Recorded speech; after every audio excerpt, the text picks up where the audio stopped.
Mic check 1 2 3 1 2 3 1 2 3. இன்னைக்கு காலையில் எந்திரிக்கும் போதே ஒரே சிரிப்பாக இருக்குது. ஒரு மாதிரி ஹாப்பியாக இருக்கேன் நான். ஏன்னா நான் இன்றைக்கி ஒரு கிரிக்கெட் மேட்ச் பார்க்க போகிறேன். அந்த கிரிக்கெட் மேட்ச்சில் போய் ஒரு டீம் விளையாடுறாங்க. அவங்கள வந்து பயங்கரமாக சப்போர்ட் பண்ணலாம் அப்படின்னு நான் முடிவு பண்ணியிருக்கேன். இது ஐபிஎல் மேட்ச் இல்லை, இது ஒரு லோக்கல் கிரிக்கெட் மேட்ச்சு. அதில் வந்து ஒரு டீம் வந்து விளையாடுறாங்க. அந்த டீமுக்கு எனக்கு எந்த சம்மந்தமும் இல்லை. ஆனால் அந்த டீமை பற்றி நான் சமீபத்தில் ஒன்று கேள்விப்பட்டேன். நான் பயங்கரமாக இன்ஸ்பயர் ஆகிட்டேன். என்னடா இது சூப்பர்ரா, இது தாண்டா டீம் அப்படின்னு எனக்கு தோணுச்சு. நமக்கு எப்போவுமே இந்த அண்டர் டாக்ஸ் அப்படின்னு சொல்கிறக்கூடிய வீக்கான டீம் இருப்பாங்கள்ல, அவங்க மேலே பயங்கரமாக ஒரு ஆர்வம் வந்துடும். ஜிம்பாப்வே, கென்யா, அப்புறம் பங்களாதேஷை விட்டுருவோம். ஜிம்பாப்வே, கென்யாலாம் ஆடும்போது நமக்கு ஒரு உற்சாகம் வரும். அவங்க ஜெயிக்கணும் அப்படின்னு நமக்குலாம் தோணும்ல. அந்த மாதிரி ஒரு டீம் வந்து இன்றைக்கி ஒரு கிரிக்கெட் டோர்னமெண்ட்டில் விளையாடுறாங்க. அந்த டீமுக்கு ஒரு கதை இருக்குது. அந்த டீமை பற்றி தான் இன்றைக்கி நம்ம பேச போகிறோம். நான் உங்கள் மெட்ராஸ்மா கதிஷா. இது நீயே ஒளி பாட்காஸ்ட். தினமும் காலையில் 8 மணிக்குன்னு சொல்ல முடியாது, நான் டெய்லி இப்போல்லாம் ரொம்ப லேட் பண்ணிடுறேன். தினமும் காலையில் உங்களோட நிறைய விஷயங்கள் பேசிக்கிட்டு இருக்கேன்.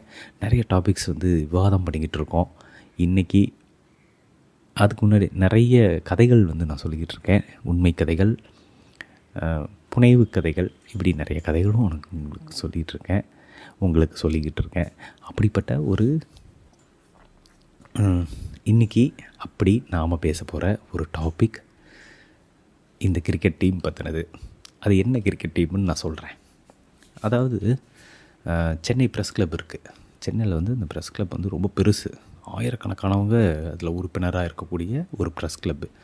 ஆஸ் அ மீடியா பர்சன் நானும் அதில் ஒரு உறுப்பினராக தான் இருக்கேன்.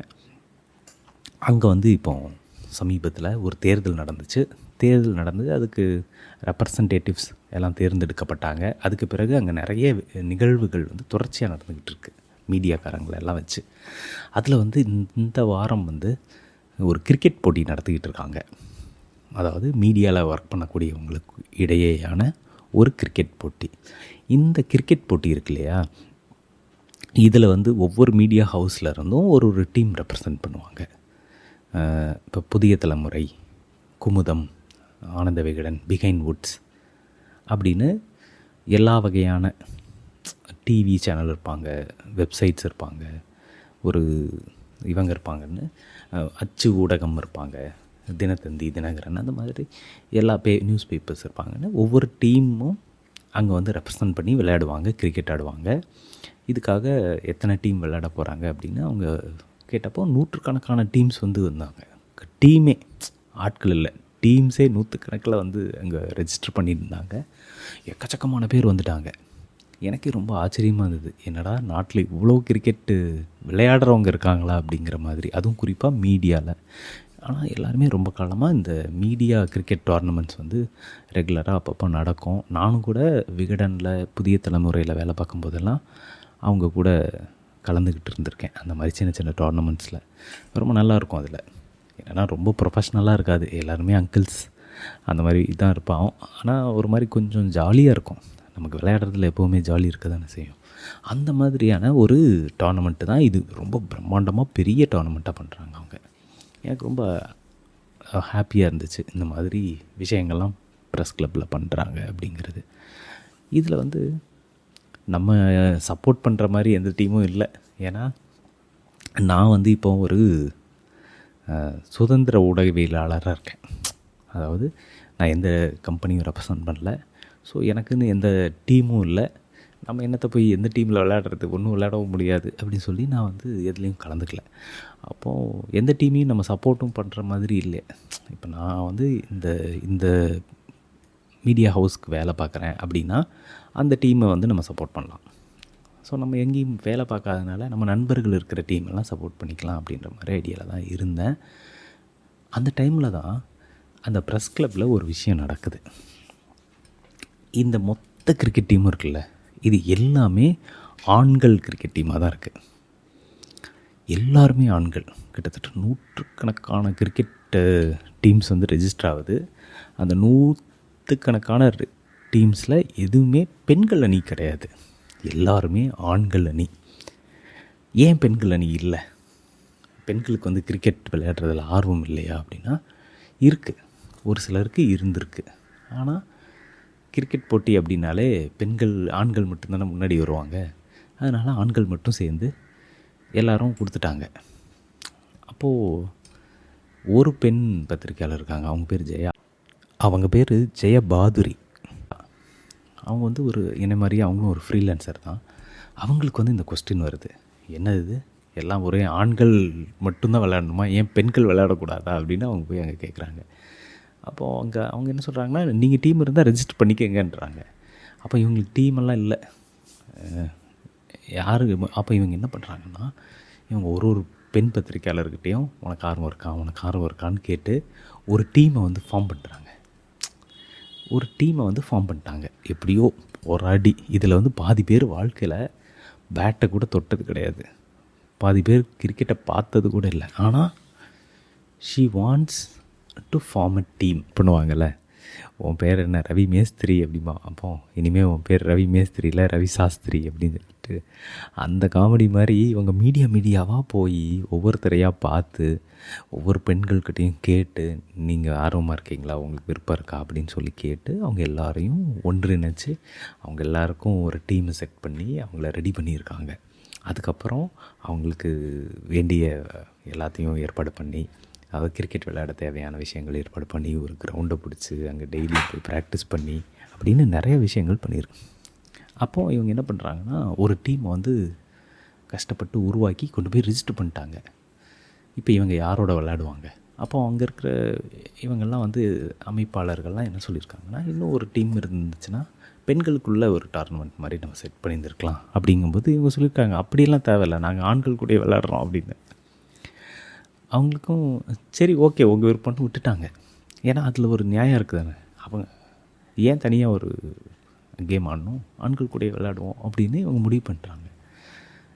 இப்போ இந்த டீமை வந்து செட் பண்ணி இவங்களை எல்லாத்தையும் கிட்டத்தட்ட ஒரு மாதமாக இந்த ஜெயா அப்படிங்கிறவங்களே ப்ரிப்பேர் பண்ணுறாங்க கிரிக்கெட் ஆடுறதுக்காக.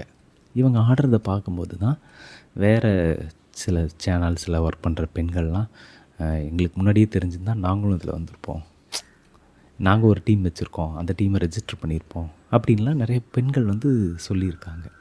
அப்போ தான் தெரிஞ்சிருக்கு, நிறைய பெண்கள் கிரிக்கெட்டில் ஆர்வம் உள்ள விளையாட தெரிஞ்ச பெண்களே கூட கொஞ்சம் தயக்கத்தோடு இருந்திருக்காங்க இதுக்குள்ளே வர்றதுக்கு, இந்த டோர்னமெண்ட்டில் விளையாடுறதுக்கு. ஏன்னா இது மேல் டாமினேட்டட் டோர்னமெண்ட்டாக இருக்குது அப்படிங்கிறதுனால.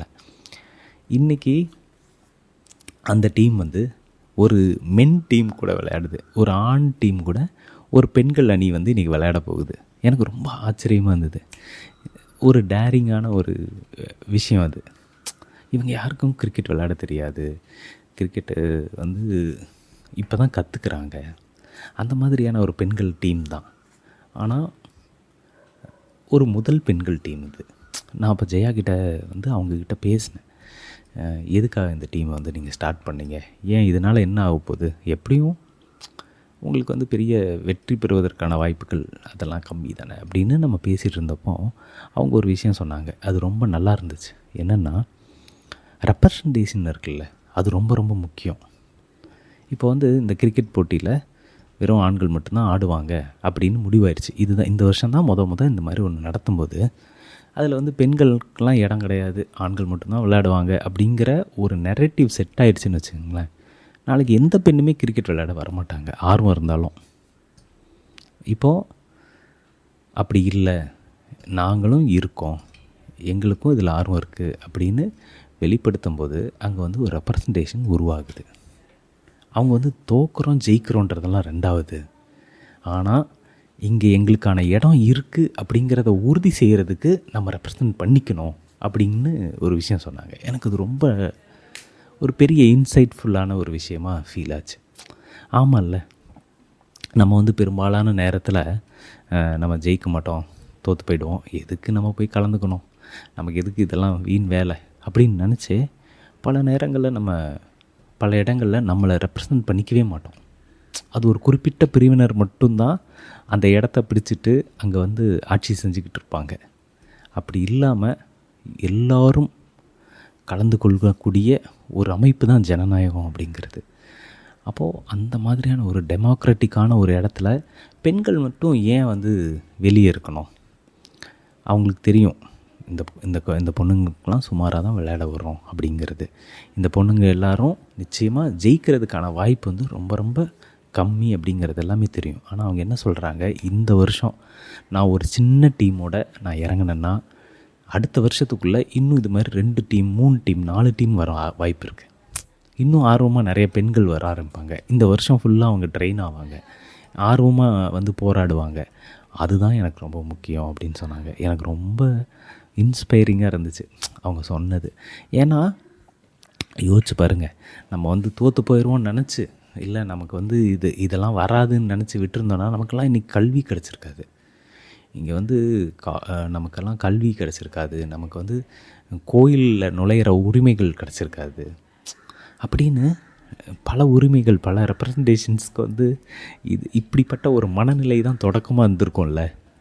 நான் ஏன் வந்து நம்ம வந்து முடங்கிட்டோன்னு வச்சுக்கோங்க, நமக்கெல்லாம் எப்படியும் வாய்ப்பு இருக்காது, நம்ம யார் கூட விளையாட போகிறோம், நம்ம தோற்று போயிடுமோ, நம்மளை சேர்த்துப்பாங்களான்ற சந்தேகம், இதெல்லாம் எதுவுமே இல்லாமல் முன்னாடி போய் நின்று தனக்கான இடத்த உறுதி செய்கிறது இருக்குல்ல.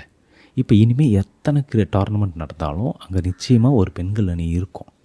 அந்த பெண்கள் அணி ஆண்களோடையும் சேர்ந்து போட்டி போடும் அப்படிங்கிறது இருக்குல்ல. ஏன்னா இவங்க புதுசாக ஒரு விஷயத்தை மாற்றுறாங்க. ஆண்டாண்டு நான் வந்து பல வருஷமாக கிரிக்கெட் பார்த்துட்ருக்கேன்.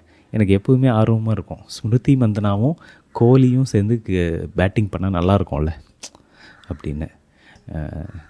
அந்த பெரி அப்படின்னு ஒரு பவுலர் இருக்காங்க, அவங்க வந்து செம்மையாக பவுலிங் பண்ணுவாங்க, விமன் கிரிக்கெட்டர். அவங்க வந்து ஏன் நம்ம இந்தியன் பேட்ஸ்மேனுக்கெல்லாம் பவுலிங் பண்ணால் நல்லாயிருக்கும்ல, இப்படிலாம் எனக்கு தோணும். ஆனால் நம்ம ஊரில் வந்து இந்த கிரிக்கெட் வரலாற்றில் வந்து இந்த மிக்ஸ்டு கிரிக்கெட் அப்படிங்கிறதே இல்லை. எப்போவுமே ஆண்கள் கிரிக்கெட்டு பெண்கள் கிரிக்கெட் தனித்தனியாக தான் வச்சுருக்காங்க. பட் அப்படிலாம் இல்லை, இருக்க தேவையில்லை. இது வந்து எப்படி வேணாலும் இருக்கலாம் அப்படிங்கிறது இருக்குல்ல. எனக்கு வந்து ரொம்ப ஆச்சரியமாக இந்த டீம் ரெப்ரசன்டேஷனோ அவங்க வந்து ஆண்களோட விளையாட போகிறாங்க அப்படிங்கிறதும் ரொம்ப எக்ஸைட்டிங்காக இருந்துச்சு. நான் வந்து அந்த டீமுக்கு இன்றைக்கி சப்போர்ட் பண்ணி நேராக போய் சியர் லீடராக போய் நிற்கலான்னு இருக்கேன். எனக்கு ரொம்ப ஹாப்பியாக இருக்குது. அந்த அந்த ஜோஷ் இருக்குல்ல, அந்த கிரிட் இருக்குல்ல, அவங்கக்கிட்ட வந்து ஒரு எவ்வளோ ஒரு முக்கியமான விஷயம் பண்ணுறாங்க அப்படின்னு எனக்கு தோணுச்சு. அது ரொம்ப சின்ன விஷயமா இருக்கலாம், ஒரு சின்ன போட்டி தானே, இதில் போய் அவங்க கலந்துக்கிறாங்க அப்படின்னு நம்ம நினைக்கலாம். அப்படி இல்லை, அவங்களுக்கு கிரிக்கெட்டே தெரியாதவங்கள கூட வச்சுட்டு ஒரு விஷயத்தை ஏன் பண்ணணும், தோற்று போகிறதுக்கு எதுக்காக தோற்று போகணும் முதல்ல அப்படின்னா, அந்த ரெப்ரசன்டேஷன் அப்படிங்கிறது தான் ரொம்ப முக்கியம். அங்கே வந்து வெற்றி தோல்வி கிடையாது. நம்ம வந்து ஒரு டைலாக் இருக்கும் வட சென்னையிலன்னு நினைக்கிறேன், நம்ம ஜெயிக்கிறோம் தோக்குறோம் அதெல்லாம் முக்கியம் இல்லை, நம்ம சண்டை செய்யணுன்றாங்கல்ல. எனக்கு நிஜமாகவே ஜெயா வந்து இதை பண்ணுறது எனக்கு ரொம்ப உற்சாகமாக சந்தோஷமாக இருக்குது. அவங்க டீம் வந்து இன்றைக்கி ஜெயிக்கணும். நான் வந்து 8 மணிக்கு போய் அவங்கள இன்றைக்கி ஃபுல்லாக உற்சாகப்படுத்தலான்னு இருக்கேன். நீங்களும் உங்கள் வாழ்க்கையில் உங்கள் நண்பர்கள் மத்தியில் அஃபீஷியலாக ஆஃபீஸில் எப்போவுமே உங்களை ரெப்ரசன்ட் பண்ணுங்கள். அது ரொம்ப ரொம்ப முக்கியம். ஏன்னா நம்ம அதை பண்ணாமல் விட்டோன்னு வச்சிங்களேன், அதுக்கப்புறம் ஆர்வம் உள்ளவங்களுக்கு கூட அதுக்கான இடம் வந்து கிடைக்காம போகக்கூடிய வாய்ப்பு இருக்குது. ஸோ அது ரொம்ப ரொம்ப முக்கியம்.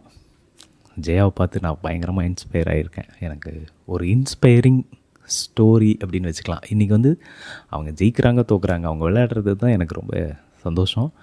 அந்த டீமுக்கு வெற்றி பெற உங்கள் எல்லார் சார்பாகவும் வாழ்த்துக்கள். ஸோ எனக்கு ரொம்ப ஹாப்பி இந்த விஷயத்தை உங்களோட ஷேர் பண்ணிக்கிட்டதும். நாளைக்கு மீண்டும் ஒரு நல்ல சூப்பரான டாப்பிக்கோட ப்ளஸ் இந்த மேட்ச்சில் என்ன நடந்ததுன்ற அப்டேட்டோட நாளைக்கு உங்களை எல்லோரையும் மீட் பண்ணுறேன். அதுவரை ரொம்ப ஹாப்பியாக இருங்க, சந்தோஷமாக இருங்க, சிரிச்சுக்கிட்டே இருங்க, ஸ்மைல் பண்ணுங்கள். Life is very beautiful and very easy. So நல்ல ஹாப்பியாக மகிழ்ச்சியாக இருக்க வாழ்த்துக்கள். இன்றைக்கி சண்டே ஃபுல்லாக நல்லா ரெஸ்ட் எடுங்க, ஹாப்பியாக இருங்க. நாளைக்கு மீண்டும் நல்ல ஒரு டாப்பிக்கோடு உங்களை எல்லாரையும் சந்திக்கிறேன். அதுவரை உங்களிடமிருந்து விடைபெறுவது உங்கள் Madras monk Athisha. Tata, bye by.